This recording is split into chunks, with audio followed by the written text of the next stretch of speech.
स्वागत। आज हम एक ऐसे विचार की पड़ताल कर रहे हैं जो पहली बार सुनने में लगभग नामुमकिन लगता है। हाँ, बिल्कुल। क्या पुरुष स्खलन के बिना ऑर्गेज्म महसूस कर सकते हैं, और अगर हाँ तो क्यों? हमारे पास जो सामग्री है वो मेंटाक चिया की किताब द मल्टी ऑर्गेज्मिक मैन पर आधारित है। और ये किताब सिर्फ हाँ नहीं कहती, बल्कि दावा करती है कि ये पुरुषों की छिपी हुई क्षमता को अनलॉक करने की कुंजी है। हाँ, और ये दावा बहुत बड़ा है। ये उस आम धारणा को पूरी तरह से चुनौती देता है, जिसके साथ ज्यादातर पुरुष बड़े होते हैं। कौन सी धारणा? यही कि ऑर्गेज्म और स्खलन एक ही चीज है, एक ही सिक्के के दो पहलू। किताब कहती है कि ये सबसे बड़ी गलतफहमी है। अच्छा, तो चलिए इस साहसिक दावे की गहराई में उतरते हैं। किताब का मिशन पुरुषों को ये सिखाना है कि वे अपनी यौन ऊर्जा को खोने के बजाय उसे कैसे सहेजें और इस्तेमाल करें। और इसकी शुरुआत एक बहुत ही चौंकाने वाले आंकड़े से होती है। बिल्कुल, किताब का मूल आधार ही क्रांतिकारी है। ये कहती है कि पुरुष अपनी 90% जीवन ऊर्जा सेक्स के माध्यम से खो देता है, क्योंकि हर स्खलन यानी इजैकुलेशन ऊर्जा का एक बहुत बड़ा क्षय है। 90%? एक मिनट यार, ये आंकड़ा थोड़ा बड़ा चढ़ा कर नहीं लगता? क्या किताब इसके लिए कोई वैज्ञानिक प्रमाण देती है, या ये एक दार्शनिक संख्या है? क्योंकि 90% तो लगभग सब कुछ है। ये एक बहुत अच्छा सवाल है। देखिए, मेंटाक चिया, जो एक प्रसिद्ध ताओवादी मास्टर हैं, इसे एक ताओवादी दृष्टिकोण से देखते हैं। उनके लिए ये संख्या प्रतीकात्मक और शाब्दिक दोनों है। उनका तर्क है कि वीर्य यानी सीमन सिर्फ एक तरल पदार्थ नहीं है, बल्कि ये जीवन शक्ति का सार है। इसमें वो कच्ची ऊर्जा है जो शरीर को चलाने, दिमाग को तेज करने और यहाँ तक कि आध्यात्मिक विकास के लिए भी जरूरी है। अच्छा, तो ये जीवन शक्ति, जिसे ताओवादी परंपरा में ची या ची कहते हैं, आखिर है क्या? इसे थोड़ा और आसान शब्दों में समझाएंगे? जरूर। ची को आप अपने शरीर का कच्चा ईंधन समझिए, आपकी पर्सनल बैटरी। ताओवादी दर्शन के अनुसार यौन ऊर्जा सबसे शक्तिशाली ची है। जब ये ऊर्जा स्खलन के माध्यम से शरीर से बाहर निकलती है, तो शरीर पर कई नकारात्मक प्रभाव पड़ते हैं, जैसे कमजोरी, तनाव की कमी और सुस्त दिमाग। तो ये सिर्फ एक एहसास नहीं है, सेक्स के बाद जो नींद या सुस्ती आती है वो असल में शरीर का एक एनर्जी क्रैश है। ये तो सोचने का पूरा नजरिया ही बदल देता है। ये कोई मनोवैज्ञानिक चीज नहीं है, ये पूरी तरह से शारीरिक है। शरीर में एक आंकड़ा भी है। एक स्खलन में शरीर 200 से 300 प्रोटीन कंपाउंड्स, विटामिन, खनिज और महत्वपूर्ण एंजाइम खो देता है। इतना कुछ? हाँ, सोचिए शरीर को इस नुकसान की भरपाई करने में कितनी ऊर्जा लगती होगी। यही कारण है कि सेक्स के बाद अक्सर पुरुष थका हुआ और ऊर्जाहीन महसूस करता है। और इसके विपरीत जब इस ऊर्जा को शरीर के अंदर रखा जाता है तो क्या होता है? शारीरिक शक्ति और जबरदस्त रचनात्मकता। वाह! और ये कोई नई आध्यात्मिक कल्पना नहीं है। इतिहास में कई महान विचारक और कलाकार जैसे निकोला टेस्ला और मोहम्मद अली अपनी रचनात्मक और शारीरिक ऊर्जा को चरम पर रखने के लिए ब्रह्मचर्य या यौन संयम का अभ्यास करते थे। सही बात है। ताओवादी दृष्टिकोण उसी सिद्धांत को एक व्यवहारिक, यौन रूप से सक्रिय जीवन शैली में ढालता है, जो इसे और भी क्रांतिकारी बना देता है। वाह! तो ये संयम के बारे में नहीं है, बल्कि ऊर्जा के प्रबंधन, एनर्जी मैनेजमेंट के बारे में है। सुनने में ये सब बहुत अच्छा लगता है, लेकिन क्या ये व्यावहारिक भी है? मेरा मतलब, उत्तेजना के चरम पर कोई इतनी सारी बातें, सांस रोकना, मांसपेशियां सिकोड़ना, ऊर्जा की कल्पना करना एक साथ कैसे कर सकता है? ये तो बहुत ज्यादा जटिल लगता है। आपकी बात सही है। ये चेतना और अभ्यास की मांग करता है। ये कोई स्विच नहीं है जिसे आप बस चालू या बंद कर सकते हैं। किताब इसे एक कला की तरह सिखाती है, और इसका पहला कदम है mind plus breadth plus body connection स्थापित करना। ये कनेक्शन कैसे काम करता है? इसके हिस्से क्या हैं? इसके 3 मुख्य हिस्से हैं। पहला है सांस पर नियंत्रण।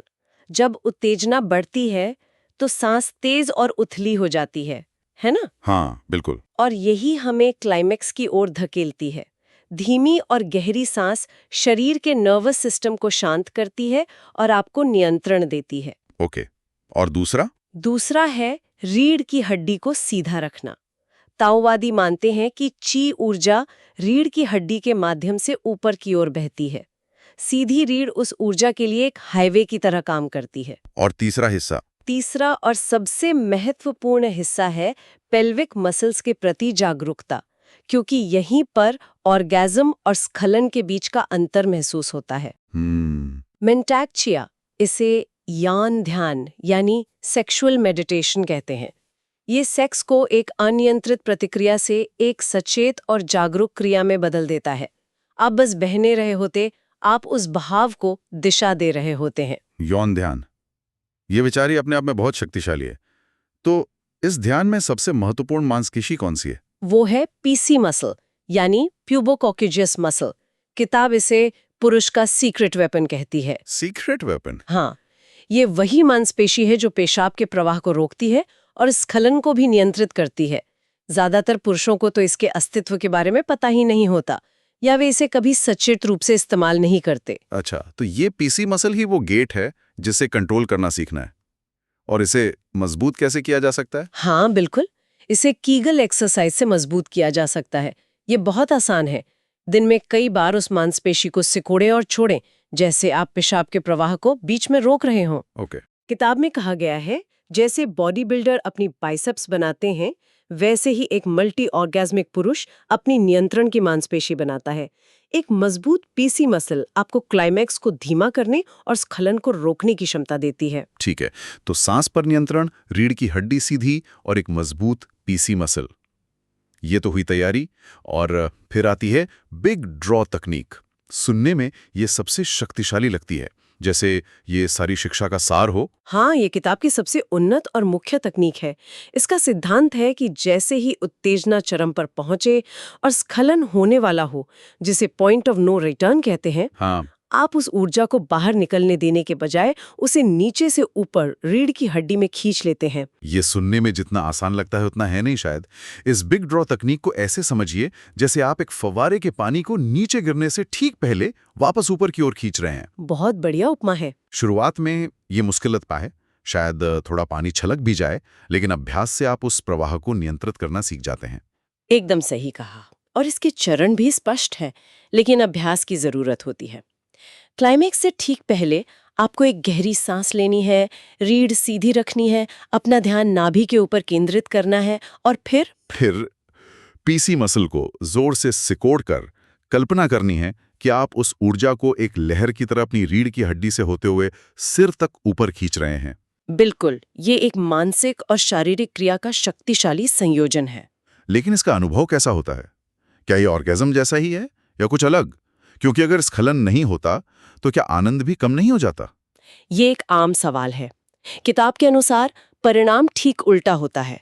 ऑर्गेज्म होता है, लेकिन स्खलन नहीं होता। वाकई? हाँ, और क्योंकि ऊर्जा शरीर से बाहर नहीं जाती, बल्कि मस्तिष्क और दूसरे ऊर्जा केंद्रों तक पहुंचती है, इसलिए आनंद कई गुना बढ़ जाता है। इसे शरीर में एक गरम बिजली की लहर जैसा अनुभव बताया गया है। अच्छा। ये एक विस्फोटक अनुभव होने के बजाय एक आंतरिक पूरे शरीर में फैलने वाला आनंद बन जाता है। और सबसे बड़ी बात, इसके बाद थकान नहीं बल्कि और ज्यादा ऊर्जा महसूस होती है। एक मिनट, तो आप कह रही हैं कि आमतौर पर जो स्टार्ट स्टॉप मेथड होता है उसमें आप ब्रेक लगा रहे हैं, जबकि इस ताओवादी विधि में आप स्टीयरिंग व्हील घुमाकर ऊर्जा को एक अलग रास्ते पर भेज रहे हैं। आपने बिल्कुल सही समझा। ये अंतर तो बहुत बड़ा है। एक में तनाव है, दूसरे में प्रवाह। यही मुख्य अंतर है। स्टार्ट स्टॉप विधि में आप उत्तेजना को चरम पर पहुंचने से पहले रोक देते हैं, जिससे एक तरह का तनाव और निराशा पैदा हो सकती है। आप बार बार मोमेंटम को तोड़ते हैं। जबकि ताओवादी विधि में उत्तेजना जारी रहती है, उससे रोका नहीं जाता, बस उसकी दिशा बदल दी जाती है। इसलिए यह अनुभव अधिक शांतिपूर्ण, आनंदमय और नियंत्रित बताया गया है। तो क्या ये उन आम समस्याओं में मदद कर सकता है जिनके बारे में पुरुष अक्सर बात नहीं करते, जैसे शीघ्र पतन यानी प्रीमेच्योर इजैक्यूलेशन या कम स्टैमिना? हाँ, किताब का दावा है कि ये विधि पुरुषों की 3 सबसे बड़ी समस्याओं का समाधान करती है: जल्दी क्लाइमैक्स, कम स्टैमिना और नियंत्रण की कमी।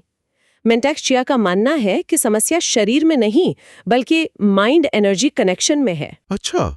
जब कोई पुरुष अपनी यौन ऊर्जा के प्रति जागरूक हो जाता है और उसे नियंत्रित करना सीख लेता है, तो ये समस्याएं स्वाभाविक रूप से हल हो जाती हैं।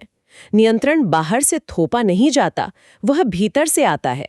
यहाँ एक और गहरा मोड़ आता है। किताब सिर्फ तकनीक की बात नहीं करती, बल्कि सेक्स को एक ध्यान की तरह देखने को कहती है। यह सिर्फ शारीरिक क्रिया से कहीं ज्यादा है। बिल्कुल। जब सेक्स को बिना किसी लक्ष्य या जल्दबाजी के धीमी गति से और सांसों के लय के साथ किया जाता है तो ये एक ध्यान की अवस्था बन जाता है। किताब इसे ट्रांस स्टेट कहती है। Trance state? हाँ, जिसमें समय का एहसास खत्म हो जाता है और दो लोग सिर्फ शारीरिक रूप से नहीं बल्कि एक गहरी ऊर्जावान लय में जुड़ जाते हैं।